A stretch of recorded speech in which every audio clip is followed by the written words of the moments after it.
Sebelum saya mau ke Karena Mbak Ratri, saya mau ke Patri dulu, saya mau konfirmasi dulu.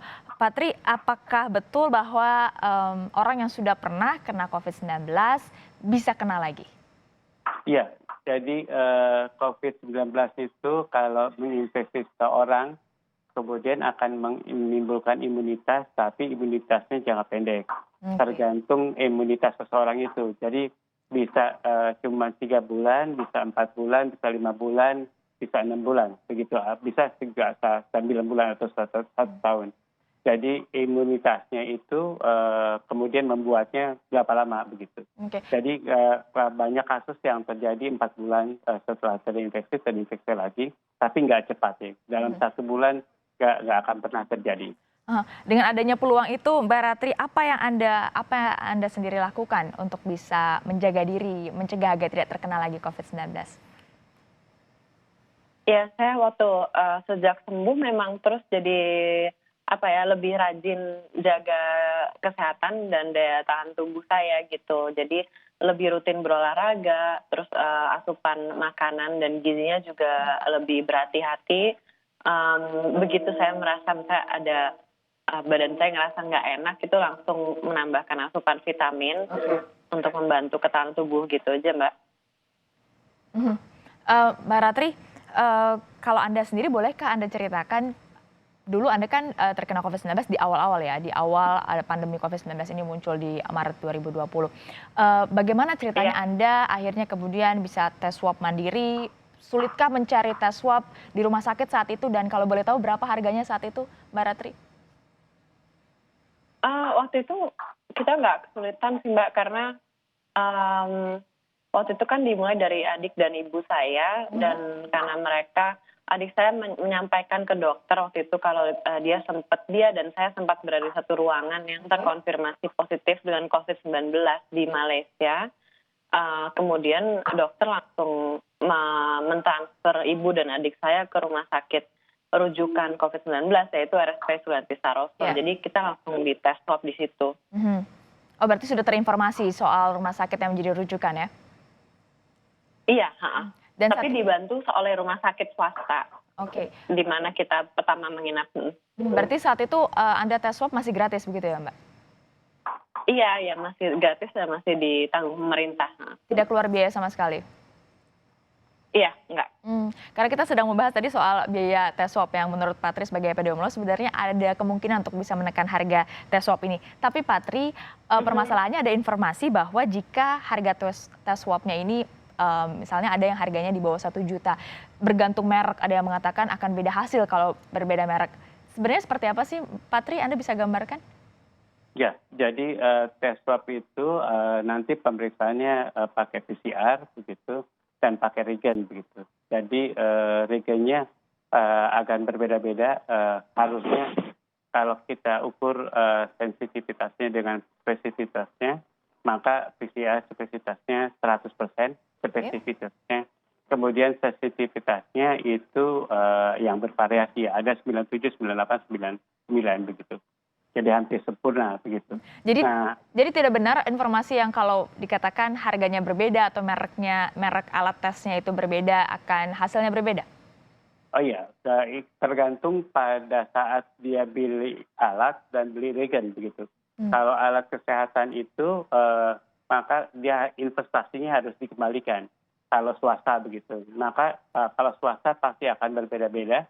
Kalau negara pasti sama, karena itu di standar alatnya akan sama, kemudian regennya sama, kemudian ya maka standar harganya juga sama begitu, mhm. Mbak Septi. Oke. Pak Patri, tadi kan kita terpotong ya soal, saat ini yang diharapkan menjadi solusi adalah tadi tes swab untuk bisa menekan angka COVID-19. Tapi Anda melihat dengan angka mingguan yang tadi saya sebutkan, Anda melihat, betulkah atau setujukah Anda dengan pendapat beberapa epidemiolog bahwa saat ini sudah memasuki fase awal kritis COVID-19? Ya, kalau di Jakarta mungkin saya akan bisa jawab iya, tapi tidak menyeluruh di Indonesia begitu. Jadi Jakarta sudah hampir meningkat sampai 14% positivity rate-nya. Oke. Berarti itu harus alarm harus dibunyikan. Karena kasus yang ditemukan sekarang ini adalah surveillance aktif dari setiap wilayah begitu. Surveillance aktifnya sudah menemukan hampir menyentuh puncak tertinggi di Jakarta, tapi tidak semua di Indonesia. Nah, begitu juga harus dicek di semua provinsi atau di semua kabupaten. Kalau dia hampir menyentuh puncak tertingginya, seharusnya dilakukan sesuatu, Mbak. Jadi jangan sampai kalau udah puncaknya lagi, kalau puncaknya itu terlampaui, berarti itu udah wabah kedua. Jadi harus dilakukan tindakan wabah yang kedua begitu. Harus PSBB ketat, harus semua upaya-upaya penurunannya harus dilakukan dengan berat, Mbak. Jadi tidak bisa dikatakan fase kritis secara nasional? Fase kritis itu saya nggak melihatnya itu adalah wabah kedua gitu di Jakarta ya. Fase kritis itu adalah fase di mana kita harus mengambil tindakan. Jangan sampai terlambat begitu. Kalau di Jakarta kan kelihatan ini udah hampir melewati puncak kedua, kemudian fasilitas sudah hampir penuh begitu. Kemudian kemudian di masyarakat kasus sudah banyak ditemukan. Ya, ini kalau dibiarkan Jakarta akan menjadi puncak kedua terjadi begitu. Oke. Nah, harus dilakukan sesuatu. Ya, begitu juga di semua provinsi atau kabupaten.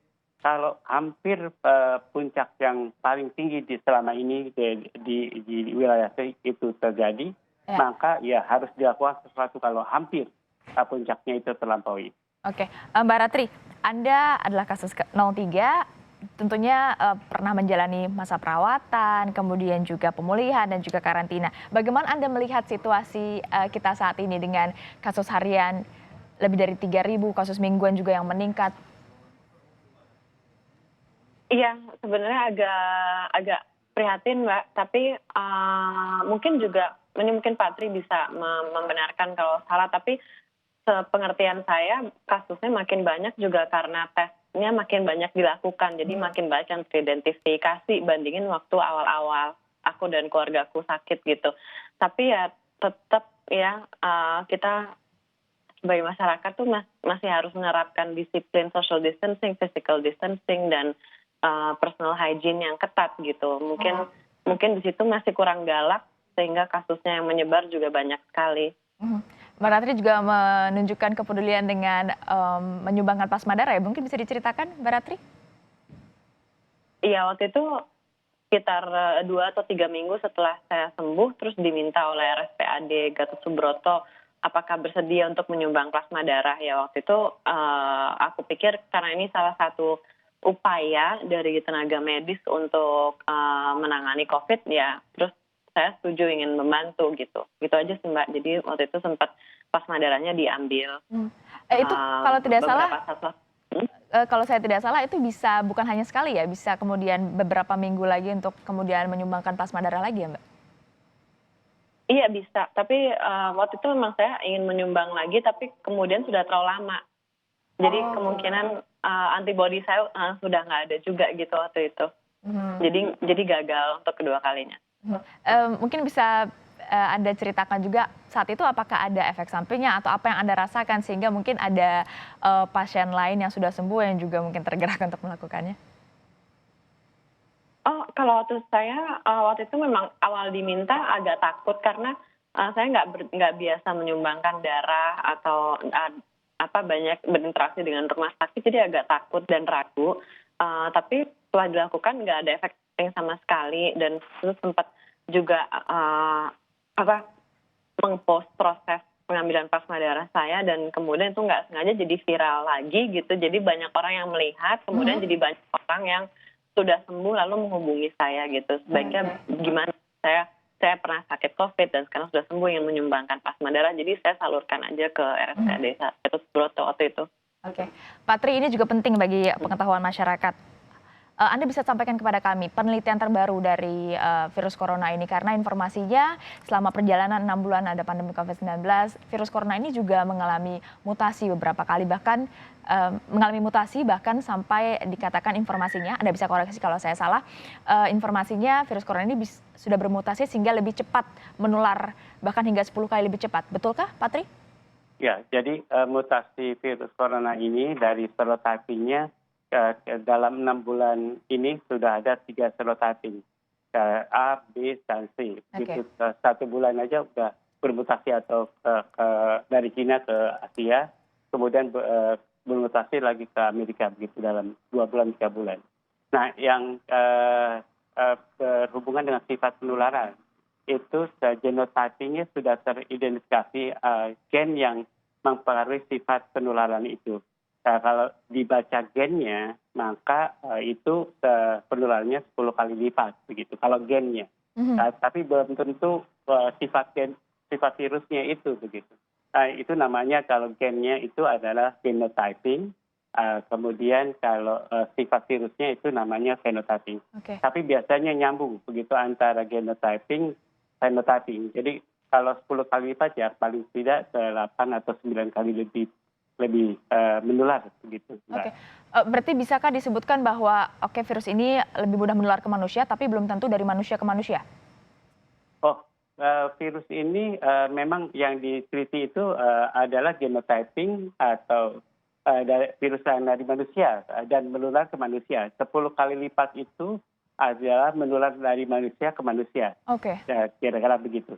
Oke. Terakhir saya mau kasih pertanyaan yang sama kepada Pak Tri dan juga Mbak Ratri. Apa yang mau Anda sampaikan kepada masyarakat maupun juga pemerintah untuk tidak kendur walaupun kita sudah 6 bulan pandemi COVID-19 ini, agar tidak kendur kewaspadaan kita karena kita harus sadar bahwa saat ini kita masih menghadapi pandemi COVID-19. Silakan dimulai dengan Mbak Ratri. Oh ya, ya kalau saya sih